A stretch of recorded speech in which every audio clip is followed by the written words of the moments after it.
kita tidak bisa milih orang tua. Saya mau lahir di orang tua yang sana, jangan orang tua yang ini, kita nggak bisa.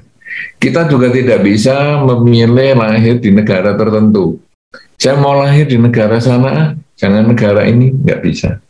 Saya juga pengen lahir dengan jenis kelamin tertentu, nggak bisa. Jadi ada karma yang memang membuat kita lahir di negara tertentu, dengan orang tua tertentu, dengan jenis kelamin tertentu, kemudian dengan lingkungan-lingkungan tertentu, itu kita sudah seperti itu. Nah, itu disebut karma yang melahirkan. Kemudian, karma yang melahirkan ini masih ada pengikutnya, yang disebut karma yang mendukung. Jadi, misalnya, saya ambil contoh 2 orang yang ekstrim saja. Ada orang yang terlahir di lingkungan orang yang jahat. Yang satu lahir di lingkungan orang yang baik. Ini sudah tidak bisa milih. Kemudian karma yang mengikutinya itu adalah sudah lahir di lingkungan yang jahat, juga badannya sakit-sakitan. Jadi lingkungannya sudah jelek, kondisi tubuhnya juga jelek, sakit-sakitan. Sebaliknya yang lahir di lingkungan yang baik ini, sudah lingkungannya baik, tubuhnya juga sehat. Wah, ini karma yang mengikuti, sehingga kadang-kadang kalau kita sudah melihat 2 hal ini aja, kayaknya nggak adil ya hidup ini. Itu orangnya jahat, anaknya juga, aduh, lingkungannya jahat, kemudian anaknya malah sakit-sakitan. Yang ini sudah baik, sehat lagi. Dan ini bisa ditambah lagi, yang jelek ini tambah jelek-jelek yang lain, ya. Kemudian yang bagus ini juga banyak bagusnya yang lagi. Misalnya yang jelek ini lahir di lingkungan jahat, kemudian dia sakit-sakitan, karena itu kemudian sekolahnya pun jadi mundur, akhirnya juga tidak pandai. Yang lahir di lingkungan baik, sehat, sekolahnya juga bagus, pandai. Akhirnya tambah lagi yang tambah luar biasa lagi, sehingga kadang kita tambah iri lagi, ya iri kepada yang lebih hebat dan menghina kepada yang lebih rendah. Nah, tapi ingat, karma yang selanjutnya adalah karma yang muncul dari pikiran kita. Jadi kalau yang 2 awal ini adalah kita nggak bisa milih. Lahir di mana dengan kondisi pendukungnya gimana kita nggak bisa milih. Tapi yang ketiga adalah karma yang benar-benar karena niat kita.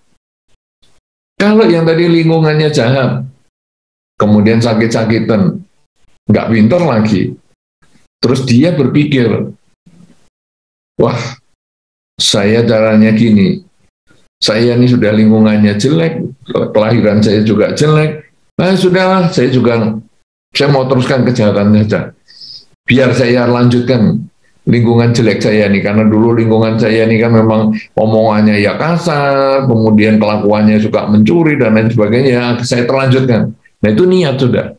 Padahal kita punya pilihan, mau lanjut atau tidak lanjut. Tapi orang ini lanjut. Nah berarti dia makin terjerumus, karena dia makin dalam.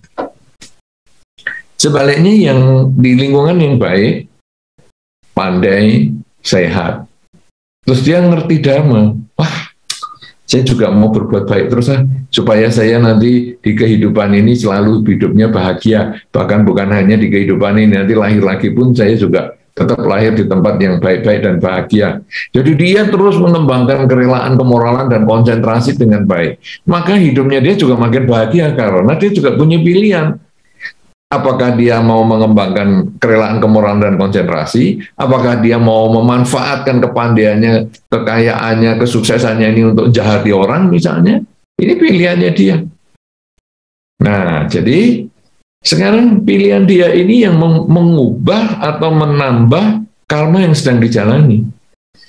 Sekarang kalau misalnya yang tadi terlahir di lingkungan yang jelek ini, sakit-sakitan, sekolahnya tidak pandai, tapi dia kemudian ingat dharma.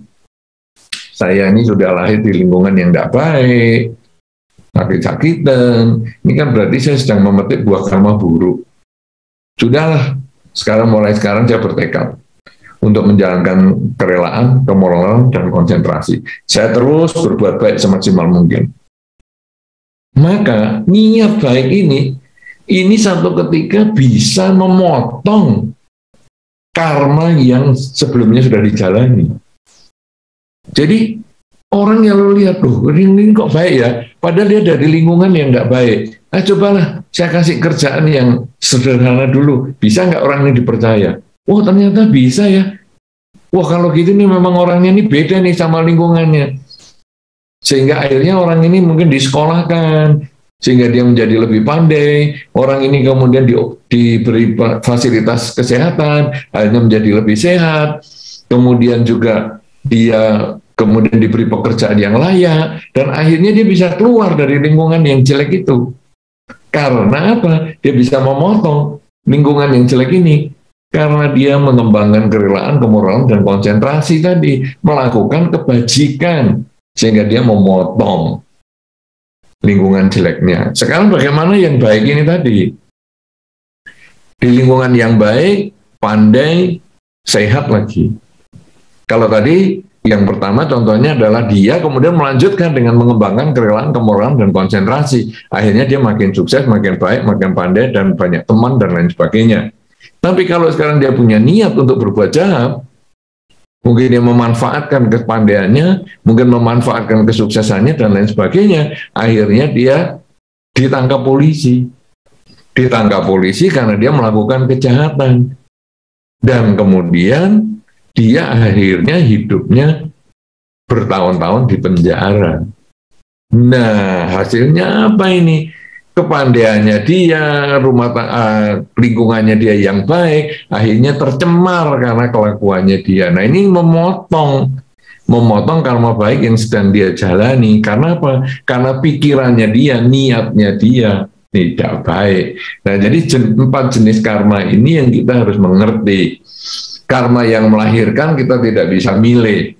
Ya, Anda tadi dilahir di lingkungan yang keras dan lain sebagainya, Anda tidak bisa milih.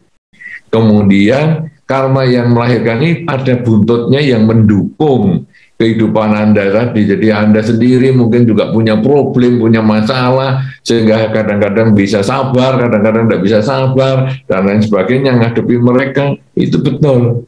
Tapi sekarang Anda juga punya pilihan untuk mengembangkan kerelaan, kemoralan, dan konsentrasi. Misalnya ketika Anda jengkel dengan mereka, Anda diem.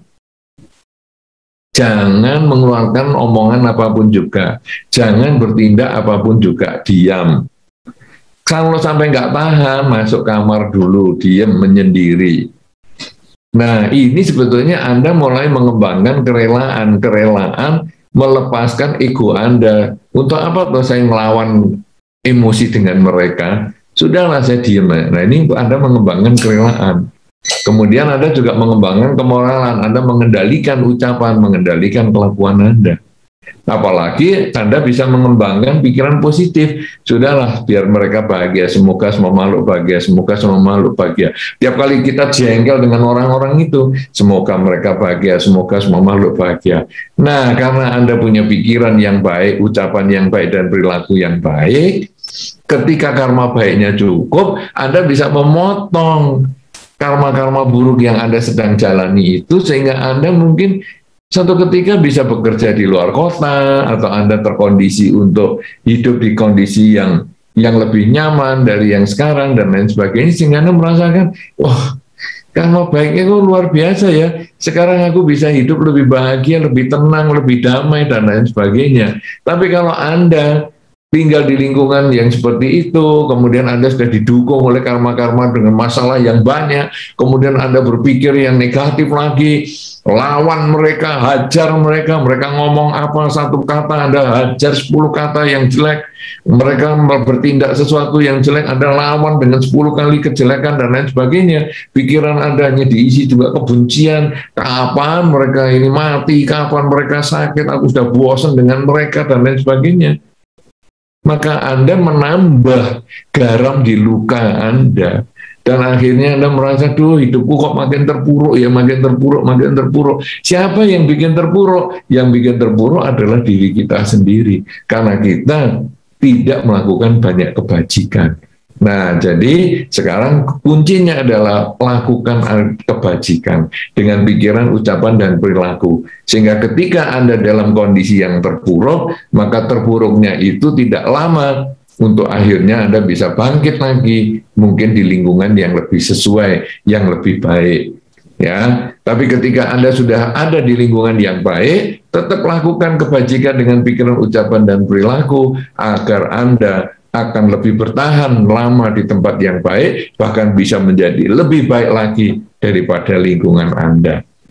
Begitu yang bisa saya sampaikan, dan ini mungkin menjadi inspirasi untuk orang-orang yang lain, karena kondisi seperti ini sering dialami. Anda tinggal di keluarga yang baik, jangan sombong karena Anda harus terus mengembangkan kebajikan agar Anda tetap bahagia, bahkan lebih bahagia dari mereka. Ada di lingkungan keluarga yang tidak baik, jangan putus asa, lakukan banyak kebajikan agar Anda suatu ketika bisa merasakan kebahagiaan akibat buah kebajikan yang sudah Anda lakukan untuk waktu yang lama.